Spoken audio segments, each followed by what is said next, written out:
Hey there, I'm Amy from thecrazycraftlady.com. Fall is in full swing and I'm here for all of it.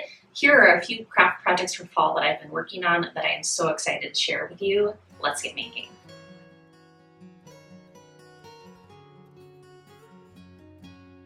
Anytime I see multiples of the exact same book at Dollar Tree, I get very excited and I scoop them up because it's always nice to have uniformly sized books for crafts like book stacks, which is what I'm going to make here on this video. So I just grabbed 3 of these identical books at Dollar Tree earlier this summer. Because I'm going to paint them, I wanted a crisp, not like anyone's going to look inside the books, but I wanted a crisp finished edge on the inside. So I just used painter's tape to tape off to cover that paper inside the front and back covers. So just cut a little 45-degree angle with nonstick scissors and then add your tape. This way you get nice little crisp corners there. And then I just grabbed plain white Rust-Oleum chalk paint. So fair warning, there's a lot of like paint and let dry, paint and let dry on this. It's not like this takes a long time, it just has a lot of dry time to this project. But I just used my flat 1-inch paintbrush, applied a coat of white Rust-Oleum chalk paint across the whole book.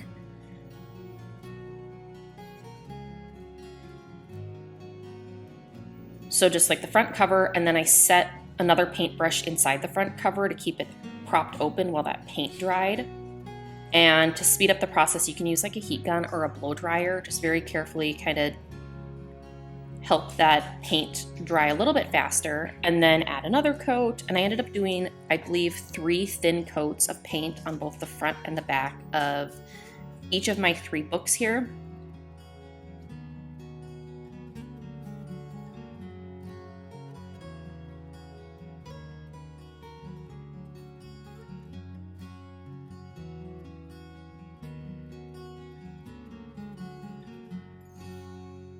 And then it's time to add your Mod Podge. So start by just peeling away that painter's tape on the inside of the front and back covers, and then just like with the chalk paint, apply a coat of Mod Podge. Just a nice generous coat all over the whole thing, including covering the bit of paint on the inside, because you'll need that when you decoupage your napkin here in a second. And then I just grabbed this fall leaf patterned napkin, peel away the layers because you just want the top layer with the pattern on it, and then get heat pressing. So I used a mini heat press and a piece of parchment paper to heat seal in the Mod Podge. Use an iron if you have one with no steam, that works just fine as well. And so I started on the front cover, smoothed the front cover, and then I worked my way towards the spine so you get in that little ridge there. And then you do the spine. I skipped the parchment paper on some spots. I just gave it a little quick shot of heat there. And then you start back on the other side, work in the reverse order, start with the little crease by the spine, and then work your way out towards the cover part of the book. And then it's time to work around the edges. So I just grabbed a pair of scissors and I trimmed all the way around the book, maybe leaving about 1 inch of napkin around all the edges.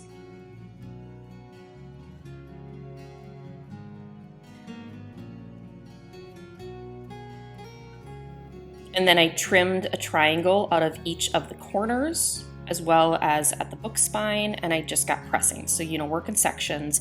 It's just like if you were covering a book with, contact paper or whatever, but instead of it being sticky, you're heat pressing it with a little mini heat press.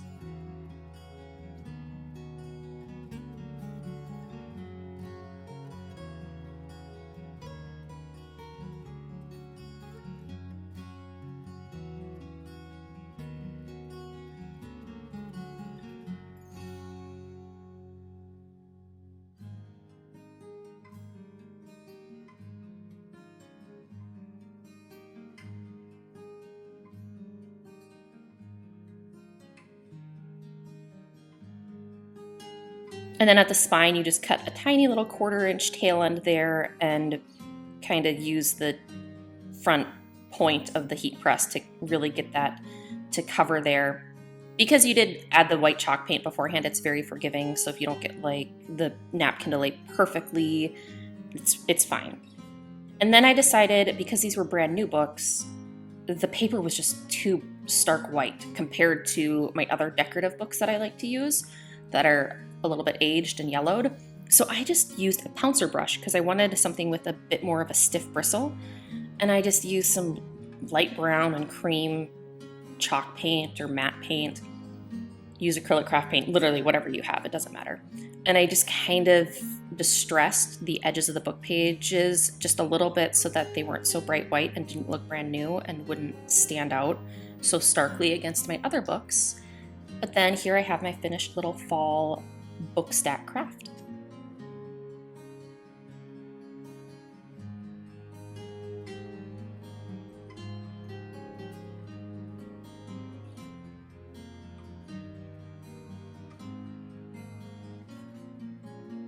For this craft, you'll want to start with just a plain silver tray from Dollar Tree or any little decorative tray. I just gave a base coat with plain white Rust-Oleum chalk paint. When I'm painting like metal or plastic surfaces, yes, I trust all my other brands of chalk paint. I just really like using plain white Rust-Oleum chalk paint for my base coat, almost as a primer. I really just like the Rust-Oleum brand, and I have this giant container of it, so try to use it up before it goes bad, I guess. But just cover the whole tray, and then I added, I think, 2 or 3 coats of just this yellow Waverly chalk paint. It's from Walmart, but you'll want to use whatever chalk paint is coordinating with whatever napkin you choose to decorate your tray with. So it might be different for you. And with these little silver Dollar Tree trays, you gotta just really brush at all angles with the paint to get that best coverage in those nooks and crannies along that decorative edge there. So like I said, I think I did 3 coats and I let it dry between each. Feel free to use a blow dryer or something to speed up the drying process.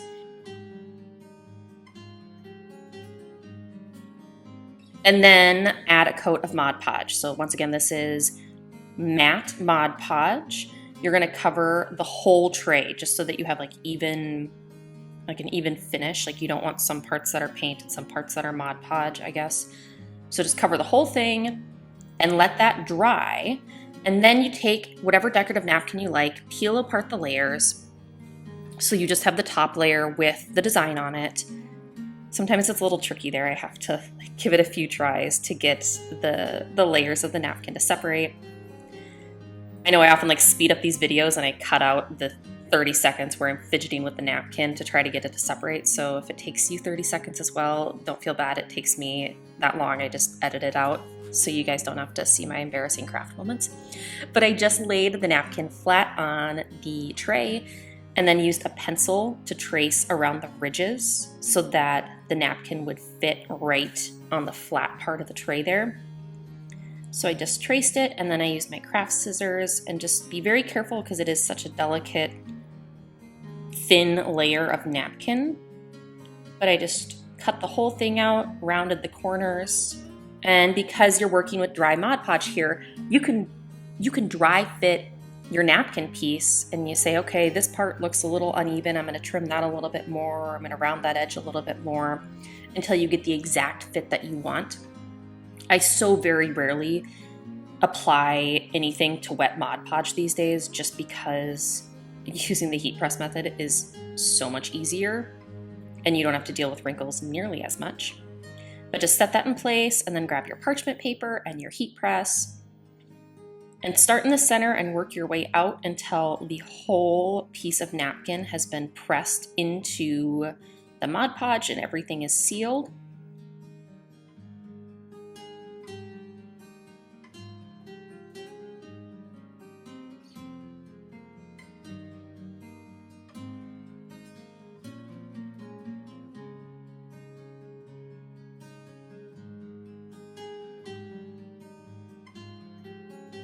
And then this is optional, I just decided to weather the edges of the tray just a little bit. Actually, I think I weathered the whole napkin as well. Just a little paintbrush, a very dry brush technique, tiny bit of this light brown paint. Use whatever accent paint color you like that goes with the color theme of your tray. And I just started by painting around the edges, and then I just did a little dry brush over the surface of the napkin as well. Like I said, totally optional, do whatever you like. And then options for sealing this, you could do another coat of Mod Podge, totally fine. I also really enjoy using a matte finish clear spray paint. It's super quick, super easy. If the weather's nice, I go outside, I just give it a quick coat, and that's that. But here's my finished little fall decorative tray. And shout out to all the people who leave comments saying that you need to use more colors in your crafts because everything is like green and white and neutral. This one is for you. I used a bright color on at least one of my crafts this fall. I hope you enjoy it.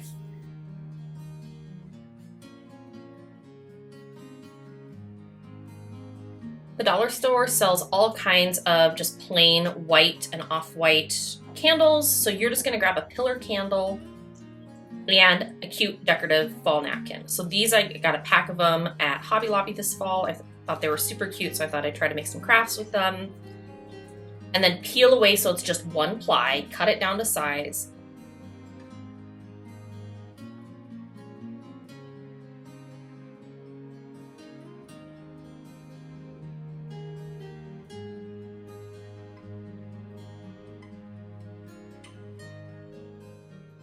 Lay it over your candle and then cut a piece of parchment paper that's just a little bit bigger than your napkin piece.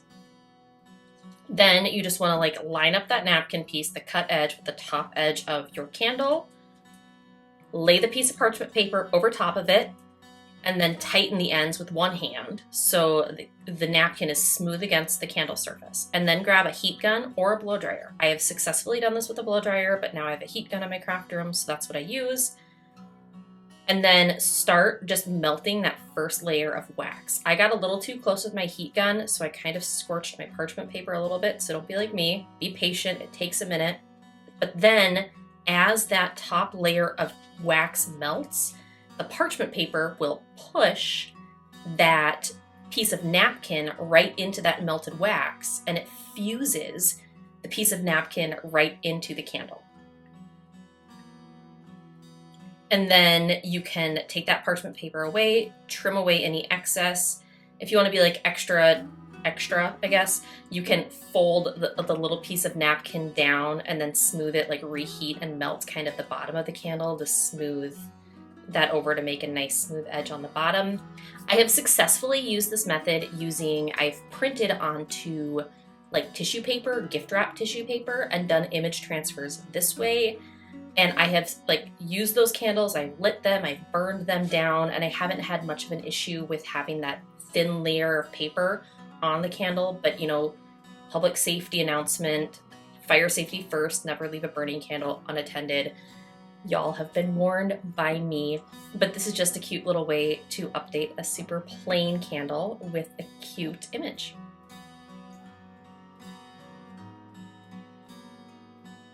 For this craft, I just started with a dollar store napkin and a little mini canvas. This is just a 5x7. And because I was gonna decoupage like over the canvas and part of the canvas was gonna show through, I decided to paint it to kind of match the background color of my napkin.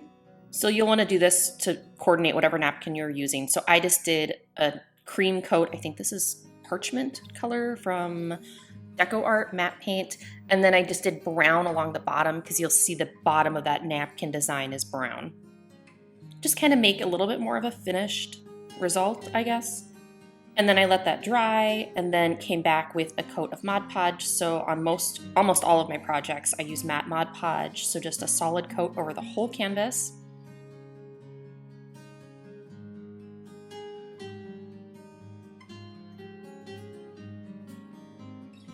And then you let that dry, and then I just cut out my napkin. So you peel apart the two layers and then cut out your design here. It was a little wonky because that Harvest Blessings was printed 3 times and I only wanted it once. So looking back, I maybe should have done this like landscape instead of portrait style, so side to side, because I would have got more of that printed design across the bottom with the pumpkins and the sunflowers, but maybe next time. Maybe I'll make this a Christmas version with a Christmas napkin or something.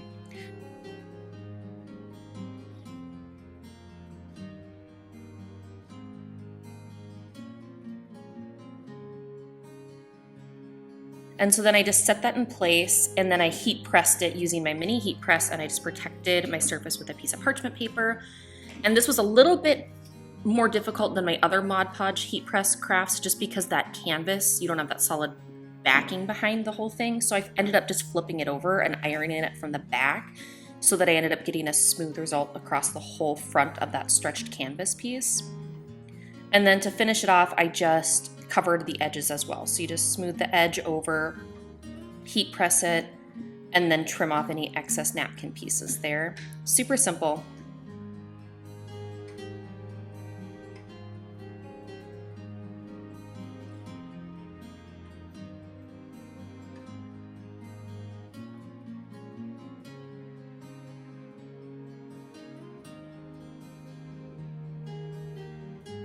And then I wanted to make a little frame for it, and so I decided to use jute twine. So I just took 6 pieces of twine, get it at the dollar store, get it at the craft store, and I knotted it at the top and used painter's tape to secure it to my work surface, and then you just braid it all the way down.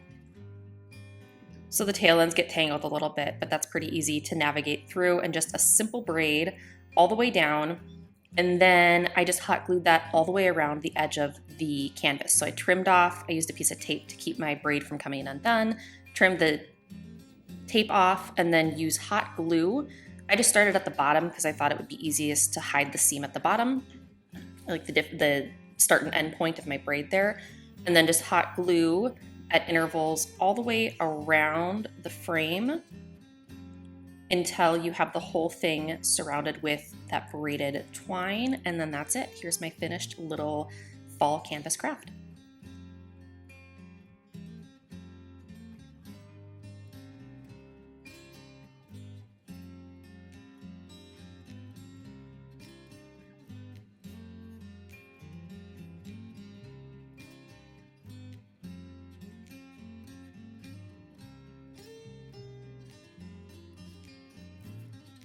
Okay, so for this craft, you're going to just start with a decorative napkin or two that you like and peel away the layers. This is just a 2-ply napkin, so I peeled the backing off, which just left me with the top layer with the pattern.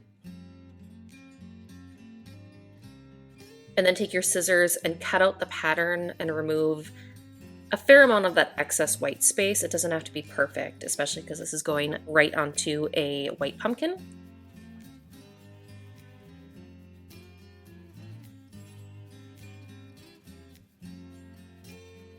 But once I trimmed this all down, it created like this strip of greenery pattern here. And so I kind of thought about, how do I want to lay this, across the pumpkin? That might be a little bit too difficult, but if I go straight up and down, I can cut this section in half, and that will lay nicely on the pumpkin. So depending on the pattern and type of napkin that you're using, you may want to do something different, but this is just what worked for me. And then just started working in sections. This is parchment paper just to protect my work surface. And I added a coat of regular matte Mod Podge to a section of the pumpkin. And then took my little cut piece of napkin and smoothed it down just with my fingertips, working from the inside to the outside. And then once I had most of it smoothed down, I added very gently a coat of Mod Podge. Once again, brush strokes going from the inside to the outside. So from the center towards the outer edges there.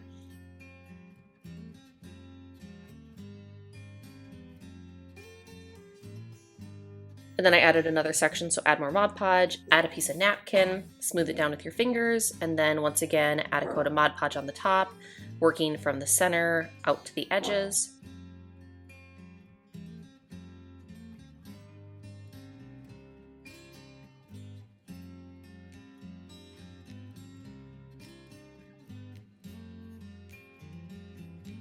And then cover about half of the pumpkin this way, and then set it aside on the parchment paper to dry so it doesn't stick, and then come back and cover the other half.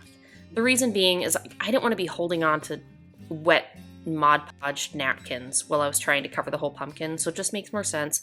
Do half, let it dry, and then come back and do the other half, which is what I did here. So as you'll see, I continue just working in sections and smoothing from the center out to the edges.